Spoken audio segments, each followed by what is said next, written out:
Kopish, guys. Keep all the good work the up. two legends, Emil Heskey, Howard Gill. Can't get much better than that guy. Yeah. You know what to do now. Like, comment, subscribe. I'm with legends, guys. Kopish.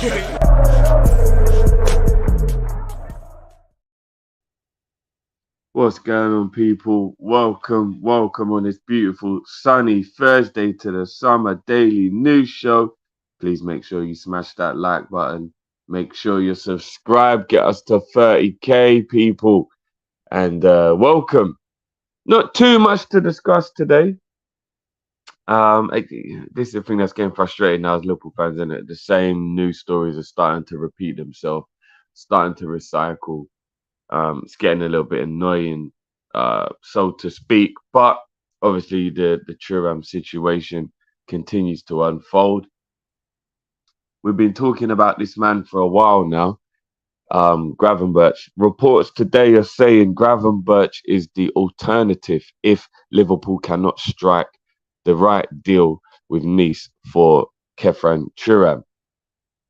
I don't even know what to believe anymore when it comes to these type of things. I really don't, because we got a lot of situations now where people are kind of just remixing the story with the same player.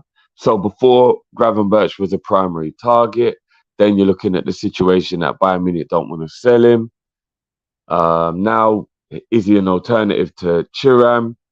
Like, there's a lot of conflicting reports that are going around. I don't know. I think the only thing that's a guarantee is that we are definitely interested in the player. Klopp and Liverpool are interested in Gravenberch to some degree. Whether they take that to the extent where they buy him or they make an actual bid for him, who knows? But I think we can safely say the stories are true, that Liverpool are interested in him. So we're going to have to watch this space. Keeping it in midfield. A few people might be happy about this one. I'm not sure where I sit at the moment. Amrabat. Fiorentina have apparently approached Liverpool, and they've actually told us, if you want the player, make your bid, which is a bit crazy, right? They actively need to sell, apparently, and they reckon they can get around £30 million for Amrabat. At his age, for his ability, that's not a lot of money at all. It's right in Liverpool's sweet spot. He is a good player. Conflicting reports about his injury record. Sometimes you can't really judge a player. They might have had a bad year or a bad 2 years. It's not like they've been bad all the time, kind of thing. Do you know what I mean? So I'm taking the injury record with a pinch of salt at the moment. I'll do a little bit more digging and investigating into it. But I know in January we were all really excited at the prospect of signing him to help us to push on and have a good end to a season. He is a good DM. He is very good at tackling. I think he would suit Klopp's system really well. For me personally, if we're going to go for Amrabat, I think Amrabat needs to be the icing on the cake.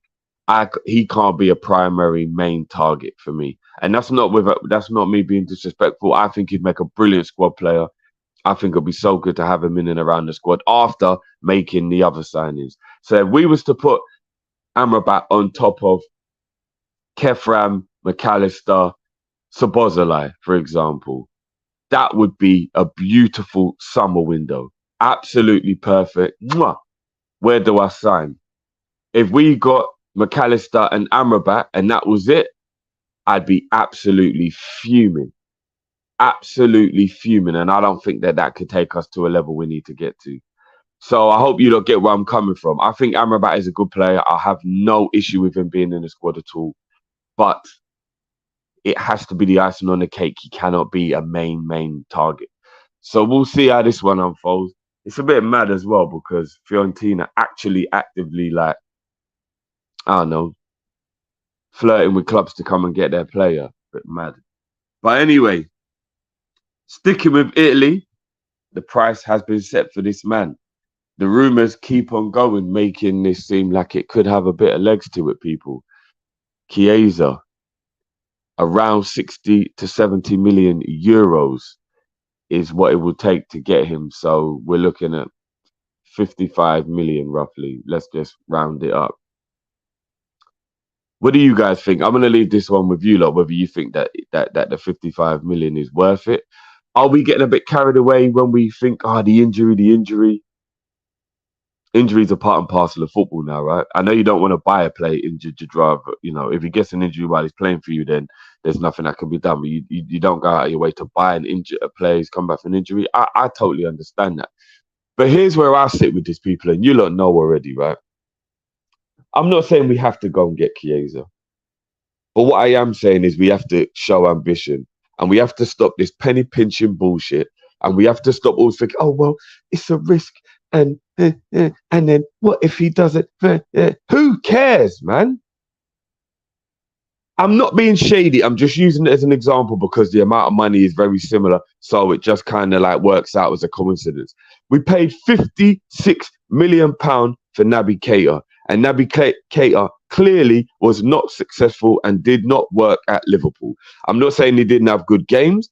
I'm not saying he didn't have moments. Yes, he did. But he was clearly a flop and he was not successful at Liverpool in terms of overall as a player.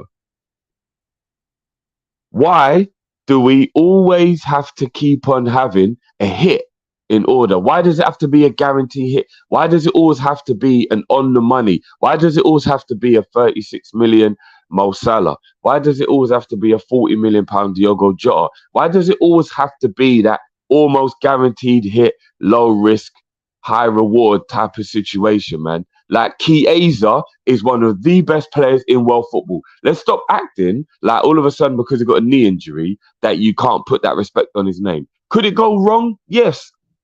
But let's be honest, in a situation like this, just put some insurance on the kid then, and you'll get your money back if it flops. I remember when we did the same with Michael Owen back in the day. I'm sure it still must be feasible. We insured Michael Owen's right foot for 100 million. And that basically what that was like a metaphor, basically saying if he gets an injury, we get money. If he gets an injury, it means he can't play anymore or whatever, we get money. Can't do the same with Chiesa or something. Like, why not start taking these risks? It's always a risk because we're on a budget. It's always a risk because we're tight ass mofos and we don't do what needs to be done to be ambitious, to just, do you know what I mean? For 50, 60 million euros, whatever it may be, 70 million euros, whatever it may be, it's Chiesa. It's Chiesa, man. Like, if you look around the world right now, there aren't many available techie, borderline world-class players that are available to help to boost the squad to try and take us to a level that we need to get to be able to be back competing or to even finish above City and the likes. Like, I'm not even saying I'm like riding out for Chiesa and he's the one and whatever. But I just want the club to start showing ambition now, man. And players like Chiesa show ambition. You see the opportunity to get a player for a lot cheaper than you would usually have to pay. And if it doesn't work out, it doesn't work out. Life is full of risks. No risk, no reward.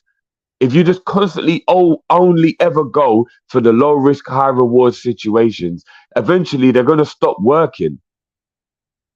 Like, you can't always keep hitting on the money. Sometimes you might have to go a bit more. And Liverpool Football Club should be in a position where we could quite easily drop 50 plus million on Chiesa. Why are we the only club penny pinching? And I know, and again, I don't, the watching face and all that stuff, I get it, but we kind of have to. Reports today are breaking that Man City are possibly getting involved in the Declan Rice situation. Now, I don't think we could outbid Man City for Declan Rice, but why can't we outbid Arsenal? Why weren't we involved in that? Homegrown, plays in a position that we potentially need to strengthen in, is a midfielder anyway, so he can play in the 8. He can play centre-back. He's versatile. Brilliant player. Absolute top quality. Why are we not involved? Because it's too rich for our blood. What a game changer Declan Rice to the Liverpool midfield would be. But nah, we don't do those type of, we don't take risks. I'm sick of this shit. I'm sick of this shit.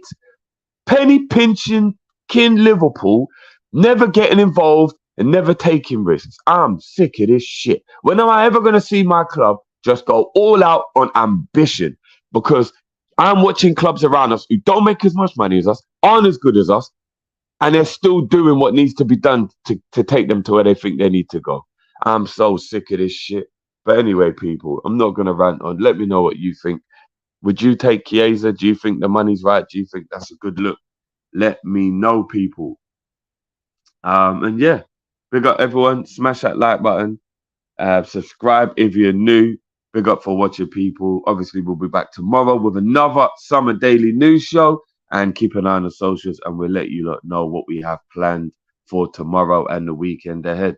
Until next time, people, big up your damn selves. Love as always, and we're out. Peace.